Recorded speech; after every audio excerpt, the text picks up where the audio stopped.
And I want to kick off this review, Where the Crawdads Sing, by sharing something with you. I need to share something with you. It's very important. Because as I'm scrolling through on Instagram, as one does, you know, on your morning, I ran across this on My Pal Al, which My Pal Al, no, excuse me, it's not My Pal.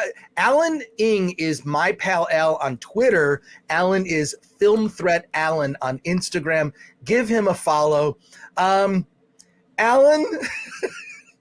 this was your face before you were about to see Where the Crawdads Sing, and your comment is, I'm seeing because it's my job, no other reason.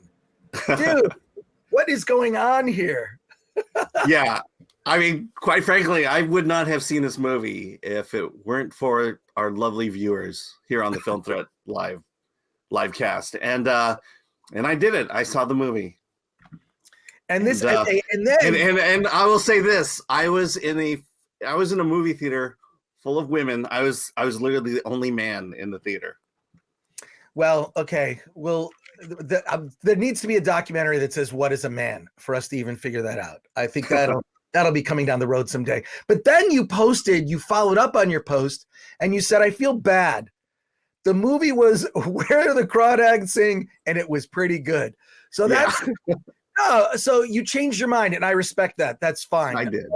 So let's talk about the film. Why don't you tell me about your experience seeing Where the Crawdads Sing? Yeah, I mean, this is, it's if Star Wars was made for 10-year-old boys, this movie was made for women, and it's okay. I think movies are fine that are made for specific audiences, and we should celebrate that, and we should encourage that. That said, I really did have a good time at this movie, and I think part of it was the fact that it was just a straightforward story. There was no, other than the story itself, there was no woke agenda that needed to be forced into this film, and it was just kind of refreshing just to see kind of an old-fashioned film. It's about a girl who is abused in an abusive family. All of her mothers, her siblings, they all leave her father, who's played by... Did you say, can I interrupt you for a second? Did you say mothers? Mother, sorry. Mother. Your mother. Yeah. Okay. Yeah. So it's a girl, the Marsh girl. She's in an abusive family.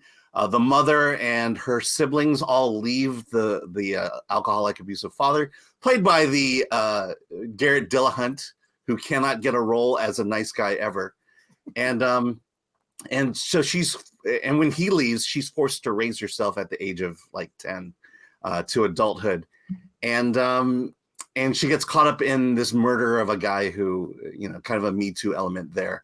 And it's, I had a good time. I think partly is because I'm so tired of this kind of woke agenda being introduced and injected into films that maybe it made me feel better about it. It's also a story about a resilient woman who survives tragic circumstances, and in a way that women would do that. Not a woman needing to be a man in order to survive, but she takes the advice of her father to survive, and that's what she does. And I was engaged. I liked it. I don't think I'd go see this again, but if it was playing on the television, I might just leave it on. But I think it's a very solid film. Yeah, Alan, I agree with you. I was reluctant to see it just because of the title. There's a couple things. The title, Where the Crawdads Sing. What does that even mean? Well, what's funny is Penn Jillette has a thing where he would go to movies with a group of people, and whenever the title of the movie is actually spoken aloud in the movie, they scream really loud. That was like one of the rules they had. They had like certain things that they would do. And Where the Crawdads Sing, that phrase is used twice in the film. Yeah. And I kind of cringed when I heard it, but the story really, I mean, it starts off with this, she's in this, family that is very toxic environment. They're all the siblings leave and the mom leaves.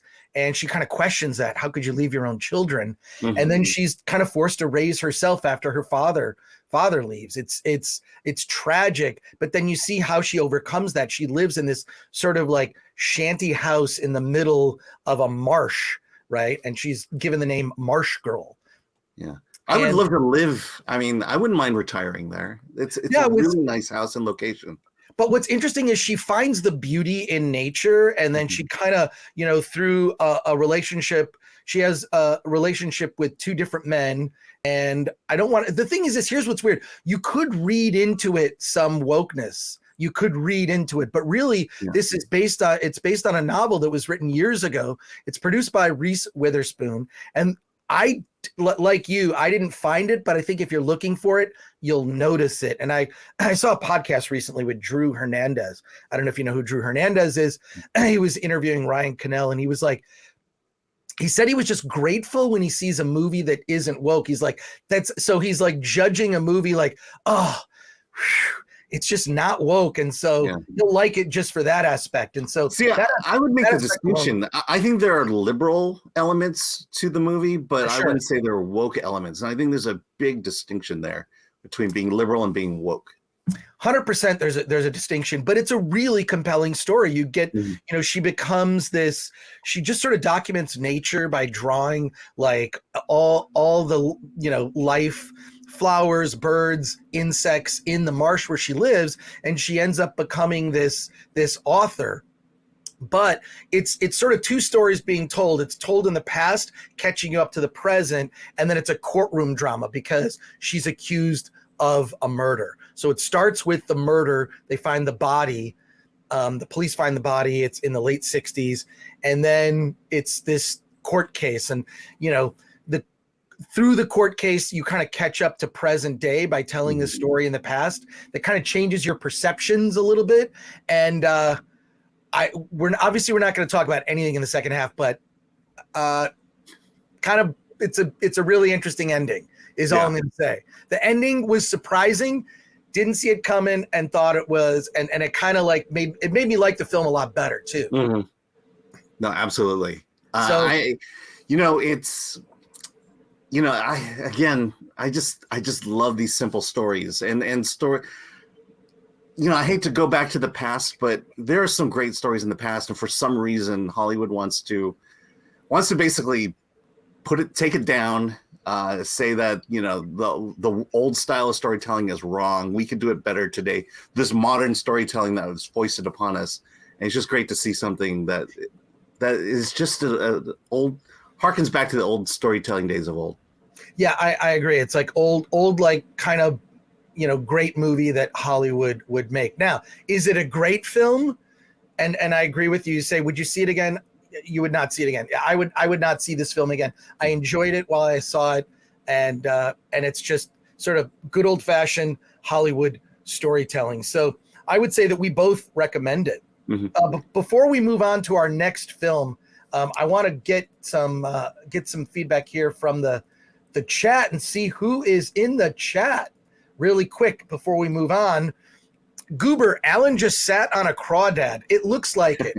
If you follow Alan on Instagram, and I recommend that all of you follow Film Threat Alan on Instagram. And Adam it's mostly pictures of me in empty theaters, basically. No, but I love it because you make these weird, like, sort of smirking faces, like sort of like, you know, expressing your disapproval at whatever is behind you, or just like, look where I'm at, like, you know. But so funny. Adam Iglesias says Alan's Instagram is legendary. Lauren Masters says, I hated the book and I'm a girl. All right, well. Yeah, why? I'm curious to see why. Yeah, no, Lauren, let us know why you didn't like the book, but totally respect that. Let's see. Vezeril says, I like your face reaction, Alan. Laugh my ass off. CD Stein 69 says, let's be honest, Alan deep down is a 10-year-old girl. Just kidding. Yeah. Lauren Master says, how are men portrayed in this? Lauren, since you've read the book, there is one that is not so great, and there is one that ends up being true. So I feel like it's like, you know, and it, there's God, I don't want to ruin it. The thing is I don't think the men are portrayed in a cartoonish way, right? Yeah. But it's not their story. It's Marsh Girl's story. Yeah. So, and it's also the 60s, the early 60s. And so, it was a very different time back then. And men were men and almost monstrously men. Right. Time. But there's also the film could have even gotten like super, I don't like when they show like a film like set in a certain era, like the 60s, and they try to put like almost like, modern day politics, they kind of thread into a period story. It comes off very false to me. And I have another movie we're going to talk about that we'll get into that. A Maggot says, I am fine with women having their own movies, but not in theaters. Watch them in the kitchen. There you go.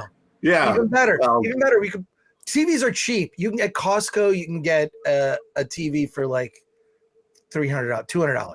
Well, I think you can get one of those Alexa shows and watch movies on those things in your kitchen. From North Jersey, the difference between liberal and woke is how the other side is treated in the film. In a liberal film, the other side has some merit. In a woke, one other side is completely evil and irredeemable. That is, I would agree with that, North Jersey, and this movie does not do that. Yeah. I mean, the movie is pretty apolitical, actually. It's not, it's more this girl's specific story, how she overcame abuse, and she's unusual because of her upbringing, and she survived. And then I again, I don't want to say it, but it's like if you like movies that are courtroom dramas and you like period dramas, and this set in the late 60s, early 60s actually. Early 60s, yeah. I think you'll enjoy it. Yeah, so, and there are good men in this movie. And there are good David Strathairn. I don't know how to pronounce his last name, but the shop owner and his wife, the lawyer. There's it's not, all men are not vilified. That's how you know something's definitely woke, when like all men are bad in a movie. It's just like, that's not real life. There's people are, I don't know. Just although there could have been a little bit of color. I mean, they had a Piggly Wiggly. Why couldn't it have been a bodega? Yeah, let's Daniel has a good comment here with the super chat. Thank you, Daniel, for 5. Says, sounds like you two are talking about what The Shape of Water did, which was reprehensible towards the past. Yes, that is exactly what we're talking about. Is when you kind of invoke like modern thinking into something from the past. We'll get into that. There's another movie we're talking about today. That's a big topic.